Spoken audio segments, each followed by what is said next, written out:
A 18 minutos está en nuestros estudios, como lo habíamos anunciado, el abogado Jeffrey Campaña. Agradecerle por estar con nosotros. ¿Cuál es la lectura, doctor, que le da a lo ocurrido en el 30 de septiembre en nuestro país con las últimas elecciones? Buenos días. Buenos días, Javier, muchas gracias. Bueno, yo creo que la lectura es la misma que permitió la entrada al poder del presidente de la República. Una aspiración absoluta de cambio, un desgaste absoluto de los partidos políticos, un sistema de elecciones desde el principio ideado para que el resultado se logre de esta forma. De esta manera que me parece que no hay ninguna sorpresa, era algo que se veía venir. De hecho, en algunos foros, varias personas habíamos comentado que Alianza País iba a arrasar en las elecciones, como en efecto ha ocurrido. Entonces, yo lo que creo es que ahora viene la etapa más importante.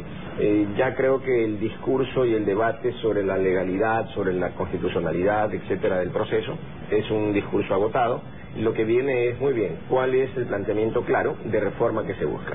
Porque de una parte, cuando leemos esta mañana unas declaraciones de Alberto Acosta, por ejemplo, que podría estar presidiendo la Asamblea Constituyente. Sí, creo que la va a presidir, y tendría además los méritos suficientes para ser más votado, ¿no? Pero en esa declaración, por ejemplo, Alberto Acosta menciona el presidente debe ceñirse a la Constitución. Pero en la misma entrevista, Alberto Acosta señala que la Asamblea deberá designar una comisión para que empiece a preparar las leyes orgánicas, leyes que entrarán en vigencia durante el mismo proceso de funcionamiento de la Asamblea, y al mismo tiempo el presidente de la República ratifica la disolución del Congreso.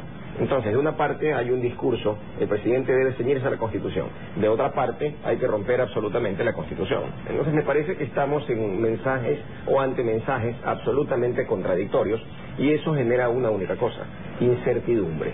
Y esa incertidumbre, sin lugar a dudas, paraliza la inversión, detiene cualquier emprendimiento en los próximos meses. Va eso probablemente a generar una situación de mucha calma, pero no aquella que se necesita. ¿Inercia? Más bien inercia que calma, exacto. Ni siquiera inercia, porque hay una enorme preocupación sobre lo que viene. Hay una enorme expectativa de la gente más pobre, que seguramente va a esperar que la Asamblea le resuelva los problemas del día a día. Cosa que no es así. Cosa que no es así. Correcto. Y de otra parte, vemos con pesar, yo creo que con pesar, que en el país no existe una oposición. Entonces, una oposición es no solo que es buena, sino que es saludable, es necesaria para un sistema democrático. Pero no la oposición del grito ni del insulto, claro, sino la oposición por oponerse, ¿no? Sino la oposición de ideas que permita encontrar diálogos y que nos den la posibilidad de encontrar soluciones que sean beneficiosas para todos. Y en ese sentido creo que lamentablemente no existe una oposición, al menos visible en este momento. Los partidos políticos no constituyen oposición. Algunos de los nuevos movimientos que surgieron tuvieron resultados, eso sí creo que bastante inesperados. Creo que han habido derrotas importantes, y me parece en definitiva que estamos ante un proceso ya inminente en que no hay espacio para el diálogo, sino para la imposición simplemente de una idea mayoritariamente respaldada por los ecuatorianos en cuanto al cambio, no en cuanto al contenido, porque creo que muy pocos ecuatorianos saben exactamente hacia dónde van los cambios que se están propiciando. Se insiste en la posibilidad de disolver el Congreso, de crear un receso legislativo. Sí, yo creo que democráticamente eso no resiste ningún análisis. ¿Y es eso romper Constitución? Es romper con la Constitución abiertamente, es desconocer con la Constitución. Es además, desde mi punto de vista, de orden estrictamente jurídico, un delito, porque es un delito tipificado en el Código Penal contra la seguridad del Estado al disolver instituciones previamente existentes, e implica en definitiva una ruptura constitucional, y además una ruptura constitucional que no es necesaria, y eso es a mi juicio lo grave.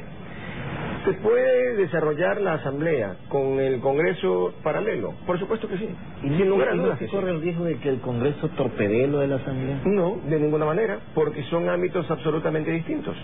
El Congreso en este momento tiene como misión fiscalizar y como misión preparar leyes. Pero se puede crear la norma constitucional adecuada para luego ir a la ley secundaria o la ley normal. Pero esa ley de pronto es mal interpretada, por así decirlo, perdone la ignorancia jurídica, pero mal interpretada con la norma constitucional correspondiente, y hacen lo que le da o todo al revés. Bueno, lo que pasa es que eso no se va a solucionar con el Congreso, ni con la disolución del Congreso, ni con la creación de una comisión legislativa temporal. Y le explico por qué, y el problema de manera muy sencilla es el siguiente. Pensemos que la Asamblea redacta una magnífica Constitución. Muy bien. Esa magnífica Constitución tiene el desarrollo legislativo correspondiente. La propia comisión legislativa que la Asamblea designa prepara un manual de leyes orgánicas perfecto, es decir, el diseño conceptual, perfecto, una constitución con las leyes que la reglamentan de manera espectacularmente buena. Al día siguiente, cuando eso entra en vigor, esa constitución y esa legislación tiene que ser aplicada. ¿Quién aplica la constitución y las leyes? Desde los funcionarios públicos de la última dirección regional del último rincón del país, pasando por los ministros, pasando por dependencias públicas en general, pero al final esto termina en la función judicial.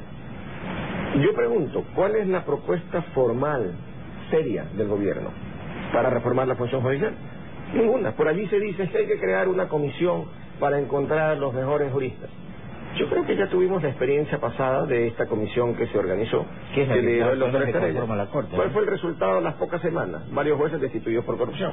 Pregunto, esa comisión que teóricamente escogió a los mejores, en el resultado, ¿tenemos una mejor justicia que antes? Yo creo que no, en modo alguno. ¿Tenemos un sistema judicial más ágil? No, tampoco. ¿Más transparente? Tampoco. Ninguno. Entonces, ¿qué ocurre? Que salieron esos vamos al tema de fondo. Y el tema de fondo es, vamos a tener una magnífica constitución, ojalá. Vamos a tener grandes leyes orgánicas que la regulen, ojalá. ¿Y quién va a aplicar? ¿Acaso va a cambiar la mentalidad de los funcionarios públicos al día siguiente? De repente nos volvimos, los ecuatorianos en general, cumplidores de la ley, probos, no, es que ahí viene el tema, doctor. También depende del ser humano, de cambiar la conducta del ser humano ecuatoriano, porque podemos tener buena constitución, podemos tener buenas leyes, pero si no tenemos ese cambio en la actitud, en la conducta como tal del ser humano, entonces vamos a seguir así. Sin lugar a dudas, pero ese proceso de cambio que es fundamental, y de hecho aquí se ha dicho que el problema del Ecuador no es un problema de la ley como tal, sí, que también tiene que ver con la ley, por supuesto, pero que no es el único problema, sino con la actitud de los ecuatorianos en general. La pregunta es, ¿cómo va a modificarse esa actitud? Yo creo que a través de dos cosas claves. ¿Cuáles? Una, a través del ejemplo. ¿De quién? Del presidente de la República y de los gobernantes en general, no solamente presidente, alcaldes, prefectos, todos los funcionarios en general. ¿Por qué? Porque son las personas que tienen la autoridad en el país, y el ejemplo viene desde la autoridad. Y lo segundo, a través de la aplicación clara, coherente, precisa del sistema judicial. Entonces, si no tenemos las dos cosas, y creo que hoy día lamentablemente no las tenemos. ¿Y por qué digo que no las tenemos? Primero porque el proceso de cambio que se está iniciando viene desde la ruptura de la Constitución, el anuncio de la disolución del Congreso, que es una disolución innecesaria, porque el Congreso se lo pudiera tener allí, cualquier decisión que tome el Congreso, independientemente de que esté desprestigiado, que por supuesto, es que las instituciones, si bien se integran con personas, pero no se pueden manejar por las personas, porque si fuera por personas, entonces tendríamos que cerrar unas cuantas decenas de alcaldías, unos cuantos ministerios del actual gobierno, porque en el actual gobierno evidentemente hay unos ministros que no tienen absolutamente ninguna calificación para ser ministros. Pero entonces el problema no es cerremos las instituciones porque las personas que dirigen hoy día no funcionan. No, el tema es, vamos a un proceso de cambio, pero con una orientación que denote ese cambio. ¿Cuál es la orientación que denota el cambio? Una orientación de respeto absoluto a la ley, a la Constitución.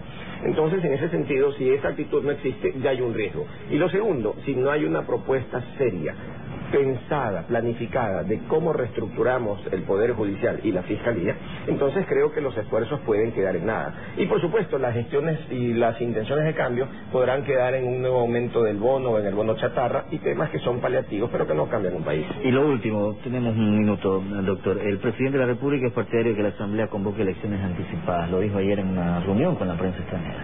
Bueno, yo creo que eso también es algo que no debe llamar la atención, es algo que se veía venir, es algo que ocurre exactamente en Venezuela, y de hecho el proceso ecuatoriano es un proceso copiado del proceso venezolano, de tal manera que no nos debe llamar la atención. Tanto así que la Asamblea venezolana se integró también con 130 asambleístas, la nuestra exactamente igual, y es un proceso, una metodología que se está cumpliendo al pie de la letra.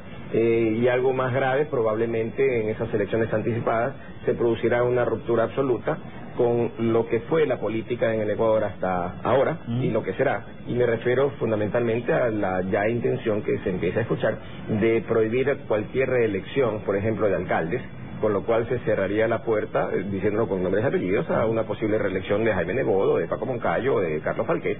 En definitiva, yo creo que vamos a un proceso de enormes cambios.